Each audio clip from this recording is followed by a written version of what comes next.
Sausages කිව්වහම ඔයත් පොඩි කාලේ හිතන් හිටියේ මේ වගේ දෙයක්ද? ඔයා සොසේජස් කෑල්ලක් හපන හැම වෙලාවකම ඔයාගේ ඇඟ ඇතුලේ ගොඩක් අය නොදකින දෙයක් සිද්ධ වෙනවා. සොසේජස් රෝස පාටට සහ කල් තබා ගැනීමට පාවිච්චි කරන නයිට්‍රයිට්ස් බඩවැල් ඇතුළතදී N-නයිට්‍රෝසෝ සංයෝග බවට පත් වෙනවා. මේවා ඔයාගේ බඩවැල් බිත්තිවලට පහර දෙන්නේ හරියට කඩදාසියකට වක් කරපු ඇසිඩ් වගේ. ඔයා මේවා බදිනකොට හෝ ග්‍රිල් කරනකොට HCAs සහ PAH වැනි නොපෙනෙන රසායනික තට්ටුවක් මස් වලට එකතු වෙනවා. මේවා ඔයාගේ සෛලවල DNA වලට කෙලින්ම හානි කරනවා. දවසකට පුංචි සොසේජස් දෙකක් විතරක් කෑවොත් බඩවැල් පිළිකා හදීමේ අවදානම 18%කින් ඉහළ යනවා. මේක බය කරන්න කියන කතාවක් නෙවෙයි.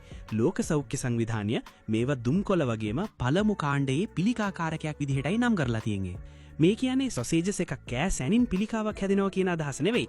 දිගු කාලීනම සහ නිරන්තරයෙන් මේවා පරිභෝජනය කිරීම අවදානම් සහගතයි කියන එකයි. ඔයා සොසේජස් කන්න කැමතිද? නැත්නම් මේ වීඩියෝ එකෙන් පස්සේ ඒක නතර කරනවද? පහලින් කමෙන්ට් කරන්න. මේ වැනි වටිනා විද්‍යාත්මක තොරතුරු දැනගන්න දැන්ම දැනුමෙන් සුවය ෆලෝ කරන්න.